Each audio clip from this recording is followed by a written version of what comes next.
여러분 안녕하십니까? 뉴스 더 개벽입니다. 세계 곳곳에서 발생한 개벽 소식 전해드리겠습니다. 중국 온라인 공간에서 역사 은유를 활용한 반항적 표현이 급속히 확산되고 있습니다. 취업난과 강도 높은 통제 정책 속에서 청년 세대의 불만이 누적된 결과로 해석됩니다.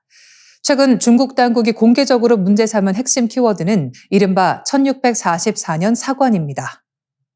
1644년은 만주족이 산해관을 넘어 명나라를 멸망시키고 청나라를 세운 해로 기존에는 교과서 속 연표에 머물던 시점이었지만 최근 온라인에서 상징적 저항 코드로 재등장했습니다. 이번 흐름의 발단은 더우인에서 활동하는 블로거 치과멍주가 중국 고전소설 홍루몽을 재해석한 영상이었습니다. 그는 작품을 개인의 비극이 아닌 명나라 멸망 이후 중국 문명의 단절을 은유한 이야기로 풀이했고 이 해석은 명나라의 멸망에 애도를 표합니다라는 댓글 물결로 번졌습니다. 이후 명청 교체를 둘러싼 토론은 청왕조를 식민 통치로 규정하는 주장까지 확장됐습니다.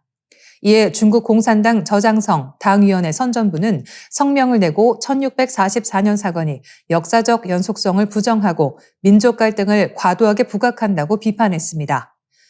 청왕조의 정복 과정을 통해 동북 삼성, 신장 위구르, 시장 자치구가 현재의 중국 영토로 편입됐다는 점에서 청왕조 부정은 국가 통합을 흔들 수 있다는 판단도 깔려 있습니다. 당국은 이를 외부 세력의 분열 조장 가능성과 연결지으며 경계를 강화했습니다. 이 같은 민감한 반응의 배경에는 최근 경제 둔화와 함께 온라인 전반에서 감지되는 반항적 정서가 있습니다. 2017년 개봉한 문화 대혁명 시기를 다룬 영화 방화가 재조명된 것도 같은 맥락입니다. 계층 격차와 청춘의 좌절을 부각한 해석 영상이 동영상 플랫폼 빌리빌리에서 폭발적 조회수를 기록했으나 젊은 층의 과도한 향수를 우려한 당국에 의해 삭제됐습니다. 관변 농객 후시지는 개혁 개방 이전 10년은 혼란의 시기였다고 선을 그었습니다. 또 다른 현상은 온라인에서 벌어지는 대충탑 운동입니다. 충탑은 탑에 돌진하다라는 뜻으로 온라인 전투 게임에서 방어 장비를 갖추지 않고 적의 성탑으로 무작정 돌격하는 자살 공격을 뜻합니다. 삭제를 감수하고 체제 비판 댓글을 남기는 방식으로 이모지와 암호를 섞어 검열을 우회합니다. 예를 들면 시진핑 사퇴를 의미하는 XJPXT를 끼워 넣는 댓글이 이에 해당합니다. 이는 직접적 시위가 어려운 환경에서 온라인 공간이 감정의 배출구로 기능하고 있음을 보여줍니다. 역사와 문화, 게임 은어까지 동원된 중국 청년층의 디지털 저항은 단순 유행을 넘어 사회적 긴장 신호로 읽히고 있습니다. 마하 0.95 음속의 턱 밑까지 접근하는 민간 비즈니스 제트기가 실제 하늘에 올랐습니다. 군용기를 제외하면 현재 운항 중인 어떤 민간 항공기보다 빠른 속도입니다. 승객 19명을 태우는 이 기체는 완전한 초음속 여객기가 상업화되기 전까지 지구 상공에서 가장 빠른 민간 이동수단으로 자리매김할 전망입니다. 캐나다 항공기 제조사 봄바르디에는 최근 최신 비즈니스 제트기 글로벌 8000을 고객에게 처음 인도했다고 공식 발표했습니다. 비즈니스 제트기는 법인이나 개인이 업무 목적에 맞춰 사용하는 중소형 항공기를 뜻합니다. 글로벌 8000은 최대 19명이 탑승하며 최대 항속거리는 약 14,800km에 달합니다. 동체 길이는 약 31m, 날개 폭은 약 33m로 대륙 간 논스톱 비행이 가능한 체급입니다. 이 기체의 핵심 경쟁력은 단연 속도입니다. 최고 속도 마하 0.95, 시속 약 1,162km로 비행합니다. 정기 노선을 운행하는 여객기 가운데 가장 빠른 기종으로 알려진 보잉 747-8라이의 마하 0.86을 크게 웃돌고 고속 비즈니스 제트로 경쟁해온 걸프스트림 G700의 마하 0.935보다도 빠릅니다. 2003년 퇴역한 콩코드 이후 민간 항공 분야에서 가장 빠른 기록입니다. 이 같은 성능의 배경에는 엔진 기술이 있습니다. 미국 제너럴 일렉트릭이 글로벌 8000 전용으로 설계한 고성능 터보팬 엔진 2대가 장착됐습니다. 강력한 추력과 함께 고속 순항 시에도 연료 효율을 유지하도록 최적화됐습니다. 여기에 스무스 플렉스 윙으로 불리는 날개 기술이 더해졌습니다. 탄소 섬유 복합재로 제작된 날개가 고속 비행 중 공기 흐름에 맞춰 유연하게 휘어지며 항력을 줄이고 안정성을 높이는 방식입니다. 글로벌 8000이 보유한 세계에서 가장 빠른 민간 비행기라는 타이틀이 언제까지 유지될지도 관심사입니다. 미국의 붐 슈퍼소닉은 최고 속도 마하 1.7을 목표로 한 초음속 민간기 오버추어를 개발 중이며 상업 운항 목표 시점은 2029년으로 제시됐습니다. 또한 미국 항공우주국은 X-59 시험기를 통해 소닉 붐을 줄인 초음속 민간 비행 연구를 진행하고 있습니다. 봄바르디에는 글로벌 8000이 당분간 민간 항공 속도의 새로운 기준을 제시할 것이라고 강조합니다.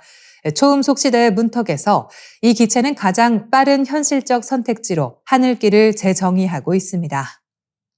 일본에서 수도권을 직접 강타하는 대지진, 이른바 수도 직하 지진이 발생할 경우 사망자가 최대 1만 8천 명에 이를 수 있다는 정부 보고서가 공개됐습니다.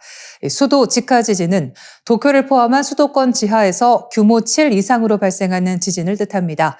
해안에서 먼 바다로 발생하는 대형 지진과 달리 인구와 시설이 밀집한 도시 바로 아래에서 흔들림이 발생해 규모 대비 피해가 훨씬 크다는 특징이 있습니다. 일본 정부 중앙재난위험감소위원회 실무그룹이 지난 12월 19일 공개한 보고서에 따르면 규모 7 이상의 수도 직하 지진 발생 시 직접 사망자는 약 1만 8천 명으로 추산됐습니다. 이 가운데 약 3분의 2는 화재로 사망하고 5,300명가량은 건물 붕괴로 숨질 것으로 전망됐습니다. 여기에 지진 이후 의료 공백과 지병 악화, 돌봄 중단 등 간접 피해로 인한 사망자는 최소 1만 6천 명에서 최대 4만 1천여 명에 이를 수 있다고 분석했습니다. 구조별 피해를 보면 철골 건물보다 목조 건물의 붕괴와 화재 위험이 훨씬 높았고 도쿄 도심보다 외곽 지역에서 건물 소실 가능성이 더 큰 것으로 나타났습니다.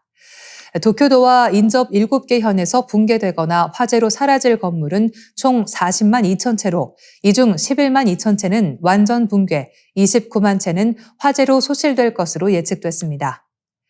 도쿄도로 한정해도 사망자 8천 명, 피해 건물 17만 채에 달합니다.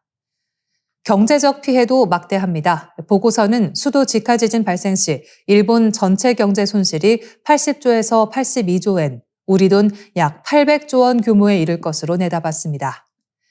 이는 일본 연간 국가 예상을 훌쩍 뛰어넘는 수준입니다.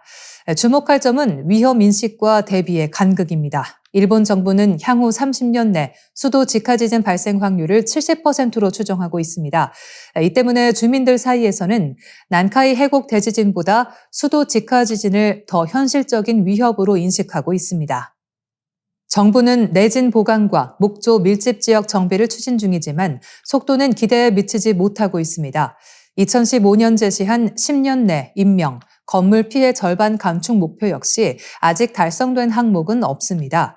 보고서는 건물 내진화율을 현행 90% 수준에서 100%로 끌어올리고 각 가정과 건물에 감진 브레이커를 설치할 경우 화재 피해를 크게 줄일 수 있다고 강조했습니다. 대규모 재난은 피할 수 없지만 피해의 크기는 준비에 따라 달라진다는 경고입니다. 유독 이상한 겨울이 이어지고 있습니다. 반짝 한파와 폭설이 지나간 뒤 다시 포근한 날씨가 지속되고 있습니다. 계절의 경계가 흐려진 듯 봄이나 가을과 다르지 않다는 말도 나옵니다. 하지만 이런 포근한 겨울이 마냥 반가운 일만은 아닙니다. 가장 큰 문제는 일상을 위협하는 미세먼지입니다.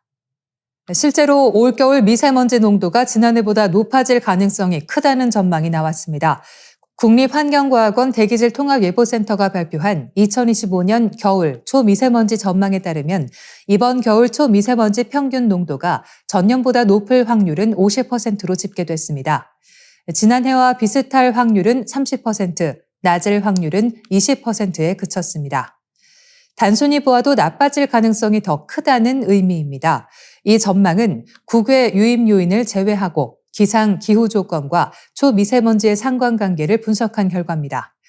핵심 원인은 한반도 주변 해수면 온도 상승입니다. 이로 인해 대기 정체 현상이 잦아질 것으로 분석됩니다.